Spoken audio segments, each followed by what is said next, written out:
We'll record. Lori, I'm going to let you start because you always start my circle.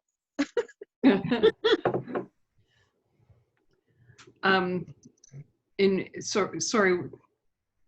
I was just gonna say you always start my circles every time we've done them. I know this is virtually different, so do you want to do a little introduction as to who you are and what you do and that kind of thing, or do you want me to just go right into it? I can do a little intro and then you can go from there. But so actually, my name's Lori Crossan. Some of you, you're just little pictures. I should probably see if I can. Oh, there's some names. Okay. Hi, Lori. Yes. Hi. Oh, okay. Oh, yes. I'm now seeing some faces I know. So I work at the Collingwood Public Library, and my role there is programming. And with this change, everything has moved over to virtual programming. So we've provided some different events that will be online, and hopefully you've been able to attend them. And if you weren't aware, obviously you have joined onto this, so you have been hearing some of them. It's all now, we're putting it at Rally Point on the town page. So it's one location of different events going on that will be virtual. So until things change, which I don't see for quite some time, even if we have some people coming into the building in small groups in a room, and I'm sort of thinking the fall, we would probably still have online programming in addition. So we'd be sitting there and then there would be a screen showing us. That's sort of what we think might happen in the fall. And through the summer, we'll continue doing it as we are now, unless things really change. So anyway, I'm happy to be able to connect so much with people during this time, because a lot of people have felt quite isolated. And for me, I've been fortunate connecting with people via email and like this on Zoom programming. And I have a busy household with lots of people coming and going. I have 3 teenagers and my husband, so and a dog who hopefully won't bark. It's very loud. If he does, I'll mute myself. Anyway, so that's a little bit about me and what's happening with the library, and I'll send it back to Heather. I'm going to mute my microphone now. Yeah. Awesome. Well, thank you very much, Lori. I like it because you're actually able to participate in this. Usually you're off running away and you can't actually sit in the group at the libraries or at the sessions that we do. So Leslie, I'm going to take away some of the anxiety right now of what this is. So in January, Lori and I got into a conversation around wellness and offering services to support people in their wellness plans with mental health, all of those things in January. So I started a series of different conversation starters that happened. They were programs that started, and then from that came bringing this healing circle to the group. I'm an Indigenous woman. I have been doing healing circles for probably close to 3 years, mostly full moon and new moon circles, but I also work with people to help them empower them. I'm a professional life and wellness coach, and so I work with a variety of individuals to help them to navigate their worlds. In most cases, I am dealing with people who are stuck or just feeling, overwhelmed, to help them to really truly face their fears and navigate through them to find the personal power that comes about really truly healing and owning your wellness story. So this healing circle here today is the 3rd one in the group. We had been doing it post-COVID for a couple of months with a really good turnout. I must say, I think, Barb, were you at one of them? No, I'm just curious. So I've joined just to investigate this, because I went to 3 sessions last summer that were excellent in the summer out at the ag thing. It was mainly water and stuff, but I was so impressed. So yeah. Well, I'm not busy this afternoon. So it's perfect.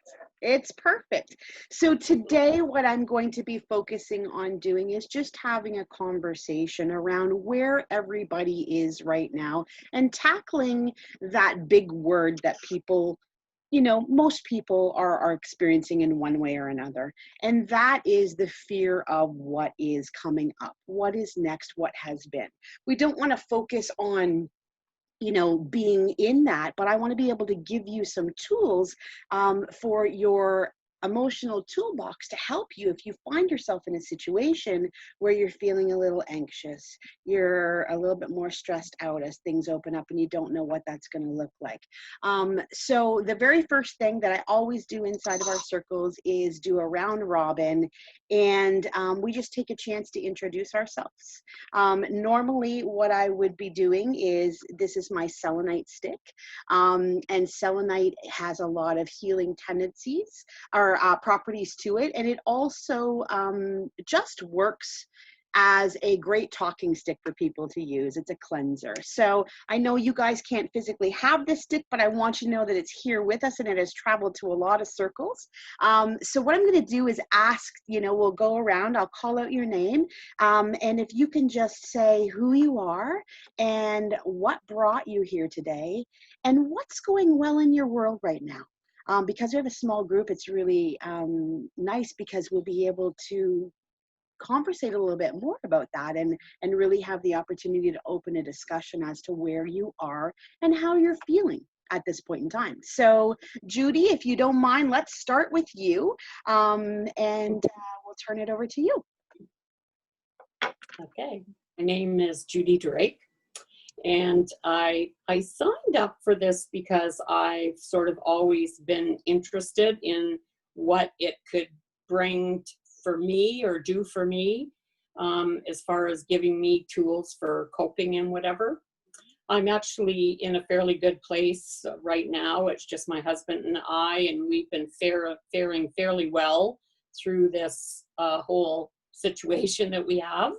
But I just thought, maybe I would be able to get some ideas as far as de-stressing if I did end up feeling that way or whatever. So that's pretty much. Perfect. And what's going well in your world right now? What's one thing, if you had a word, what would that word be? I think probably just contentment. I had just retired not that long ago, and so I was sort of having a little trouble settling down, getting into a whole new routine. But then the pandemic hit, and so I was sort of forced to just kick back and whatever. And so now, I think I'm in a good place as far as that goes. So yeah, so I think just contentment. Perfect. That's a great word. I like that a lot. What did you retire from, if I may ask? What was your? I was in admin, Okay. in a planning office in town here. Okay, nice. So you definitely have had kind of a reboot of your life for sure, where things have calmed down. You're in a place where it's like, who's Judy now? What does Judy do now? And those are all questions that when we enter those different phases of our lives, they come up, and it's really nice to be able to. It's nice and it's overwhelming sometimes because you're able to really truly take a look at yourself, but sometimes it can be a little overwhelming because it's like, oh, well, now what? And then of course with COVID that adds another level. But I'm glad to hear that you've definitely settled in.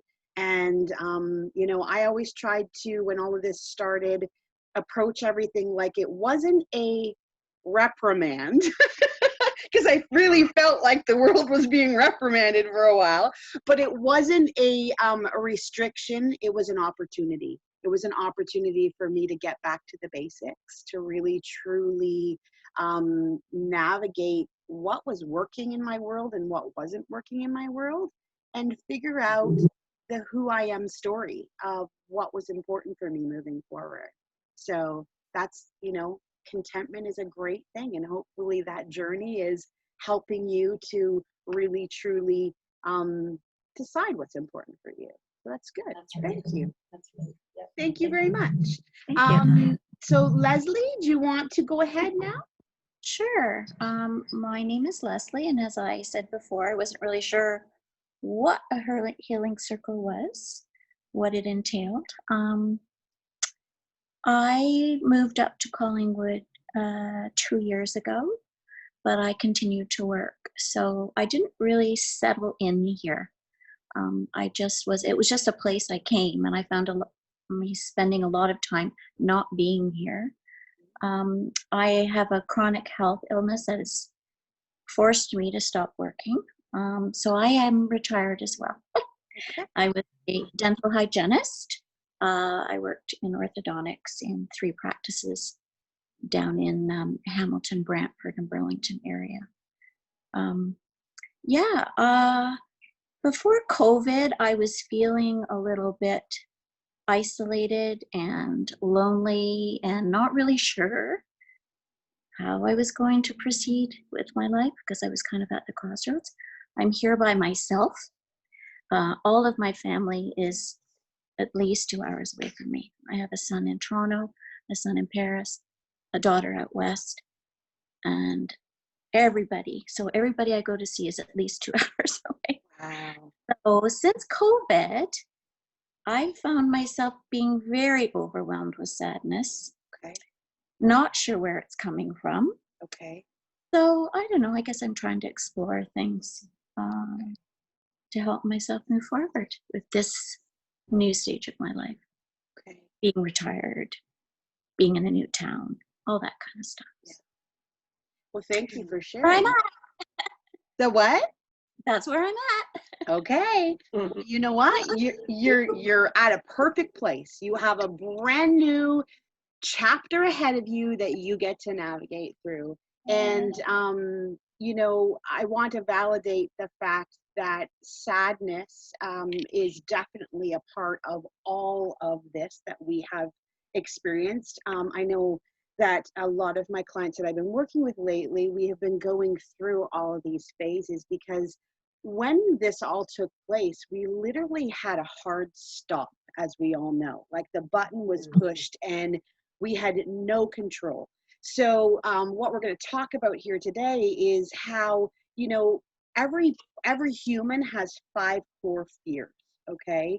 And we all also have 3, you know, essential things that we need to have in our life, like love, belonging, and safety, right? So when all of this stuff happened and it takes us out of that normal and we are this hard stop, then we go through all of the grieving process, because that's literally what we did, and that's literally what we've been doing, is grieving our experience from the time that this all started.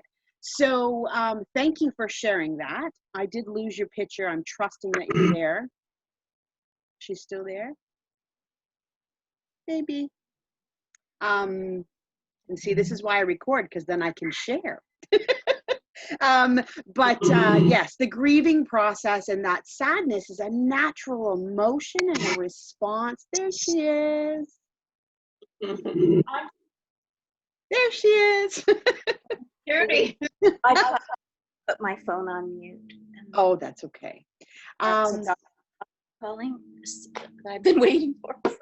Of course. I'm sorry, excuse me for just a second. Yeah, no, that's fine. So Les, I'll jump over. So, Yes. Okay, all right. So I'm going to mute Leslie and then we'll go over to Barb for a minute. So Barb, hello, welcome. How are you? I am doing very, very well, but no socialization on a regular basis, but you fill your time. What worries me most is there's some people, when you talk about fears, they have in 12 weeks, 13 weeks, they haven't even been out of their houses. And it's just, how can you help them? It's very sad. They're just so wound up that, maybe they could be one that dies or this or that. And I find that very difficult. I come from a nursing background, so you're always sort of trying to help people or whatever, but it's, you just have to look after yourself. For sure. And Barb, whenever you say that the people is it the people around you that have been in here for 12 weeks, or you're talking, the world in general? Friends, friends, I try and make 2 phone calls a day Okay. just to connect with people, but I feel that some of the connection with people has not been easy. I think you reach a point where you're not sending jokes anymore on your computer because, you know, I mean, it's just too much. But it's just not the same when you were playing bridge or you were going for coffee or you were going to exercise class or you were doing something. There isn't that personal thing. But one of my theories is that I think that we were living a very, very good life. And it unfortunately, you know, the bubble for some people has burst, especially the younger people, you know, such as grandchildren who are finishing high school, at university, things like that. But I have Mhm. found that they have been closer as a family Yeah. because they have to be in that bubble. And I mean, that's amazing because usually the old thing of sitting down to supper or whatever, not everybody's there. You're rushing off to soccer practice, you're going somewhere else, you know, that kind of thing. But I think that's been a really good thing for families. For sure, I agree 100%. It's definitely reminded us about the importance of connection. And it has also showed us, you know, where we've kind of taken it for granted, you know. I have older children, much like Lori, but, you know, I was always able to keep in contact with them a lot, but I find that now even more, it's more precious, you know. It's you know, important to just reach out to make that friendly little, you know, touch base. It's the same as friends. I mean, I have a group of girlfriends that when this all started, we would have like a Friday night tea party or whatever it was, and we'd get together on Zoom, and we did that for like the first 8 weeks. But then it got really old because you know, you just, something happens and it gets a little boring, and you just want to see, because we're humans, you know. But human nature is to touch and to feel and to experience, and we can't do that. And so there's a lot of the reason the conversation today is around the human fears and how we navigate that, is to get an understanding that, you know, it's not just one thing, it's many things, and it's something that we're all going to be dealing with as we move through this. And I want, you know, we don't want to eliminate fear altogether, because it is a necessity in our life. It teaches us stuff. But we want to be able to become fearless to the point where we can actually navigate our way through the process. And so what we learn from fear is that, you know, instead of, depending on our past experiences and our programming, we come to a place where it's such a bad thing and it triggers all these other things. But whenever you look at fear, fear is just really truly an emotion that is waiting to be acknowledged, that, you know, is an experience that is waiting to be looked at. So I can 100% agree with you, Barb, on that, you know, connection of family and the importance. And then I can also empathize with you in that, you know, the friend group, it's not the same. You know, you don't get to do the same things. And I hope that for, you know, your sake and your friend's sake, that maybe there is, you know, some way that you can come up with a different way to, you know, get together, like going down to Sunset Point and going to the circles or something like that. Is that something you might be able to do? My friend, the one that I'm worried most about, won't even leave the house. Okay. It's not left the house since 14th of March. Okay. And, you know, but I have trouble, you know, sort of connecting, because I kind of say, can I come and see your garden? Drop this off. She lives in the country, far way out, you know. Okay. But I feel helpless that I maybe she doesn't want help. I don't know, but I've noticed some changes.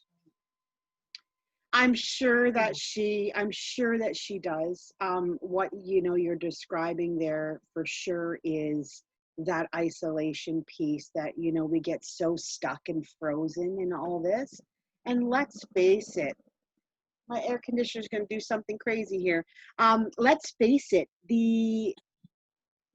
we've kind of been bombarded with a lot of the negative stuff, you know, especially in the beginning. Like I had to really limit myself because I couldn't watch it all. It sent me into chaos, and I was like, oh my goodness gracious. I mean, what is true? And like you said, Lori, you know, everything is changing all the time. What is that doing? 10 minutes. Okay. That's never happened before. So we'll see. Well, if the 10 minutes comes up, what you need to do is just go in again. Oh, is that what happens? See? Yeah. Okay. So if that happens and we get bounced out, just stick with me and I'll log right back in again. Do I have to set up a new one or no? No. Okay. The same one is good. Okay. We all have to go through to be invited, you know. Okay. So I totally understand how you must have this sense of, you know, hopelessness because you can't help her, right?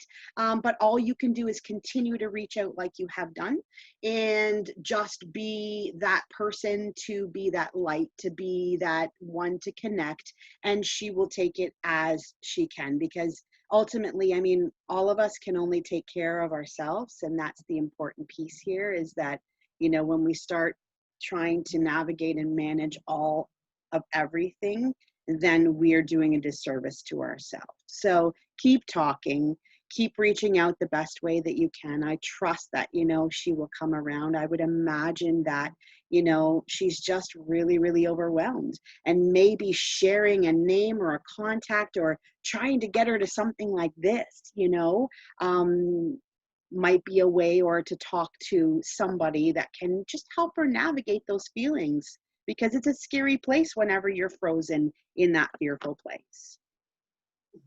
For sure. What is your word? What's going well in your world? What's your word of the day?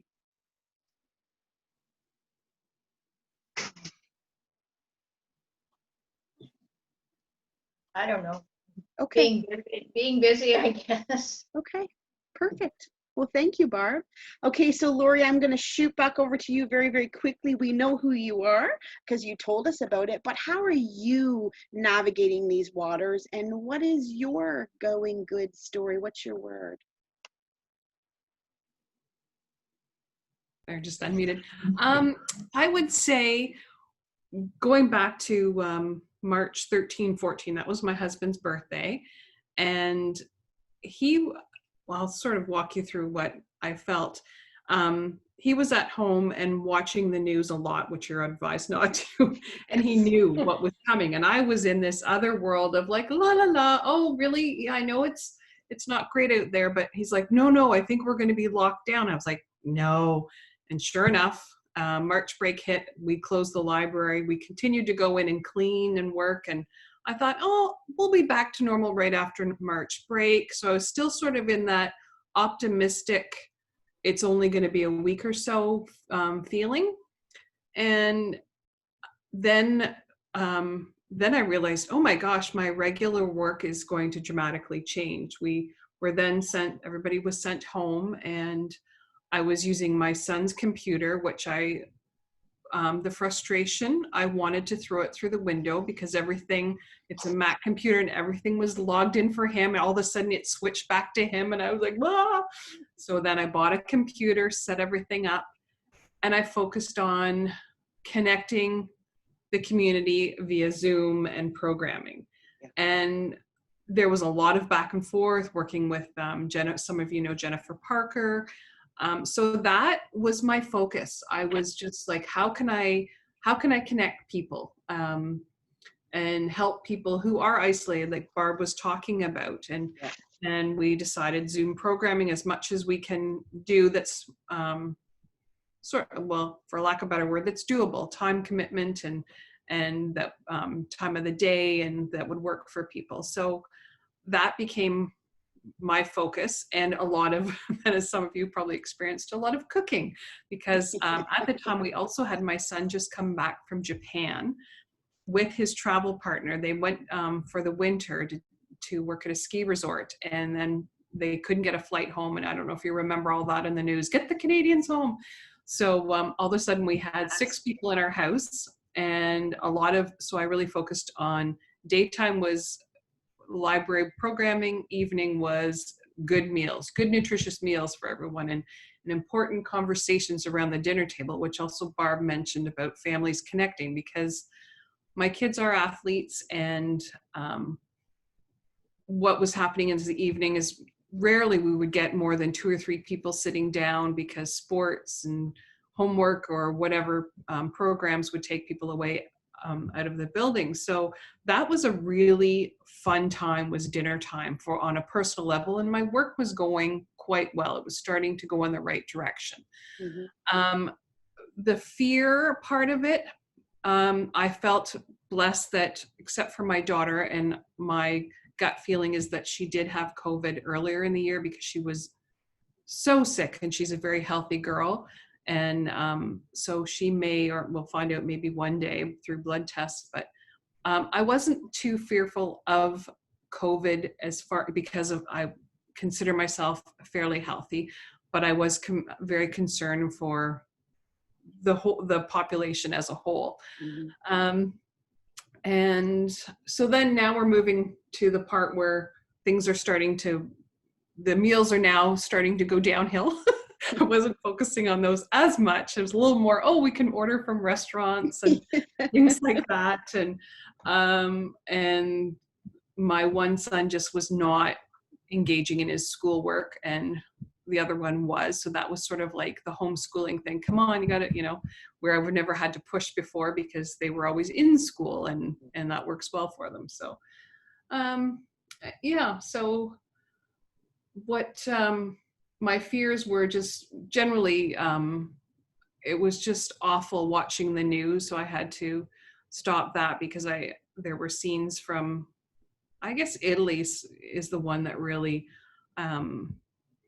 affected me the most, and then focused maybe more on just our community for a bit there. And I had a book club very similar to this. So I think we had about 15 people on, and I had a lady come on, and she's staying at Balmoral, and at that point I'm not actually sure how it is right now, if they still have to stay in their rooms, but she literally had not seen anyone. So you think you're in a place like that, you're going to see people. Nope, she was locked in her room, but she came onto our Zoom program via her daughter passing her some iPad and pushing the button. And we were the first faces she's seen, and this was about a month and a half ago. So she went several weeks without seeing people, and she spoke about her books. And I would say for me, that was the most emotional thing I went through, because seeing how her reaction to seeing us, and she spoke beautifully about her books. And then she said, well, I think I'm one of the only people that I know that's over 90 that's doing Zoom in the building. And we were all like, what?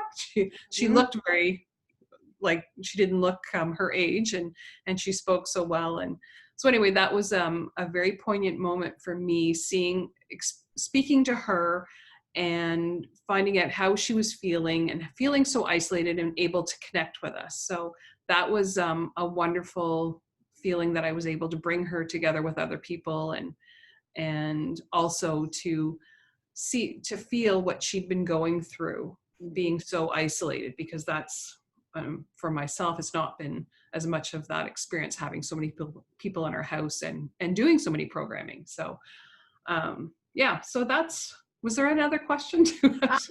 That's awesome.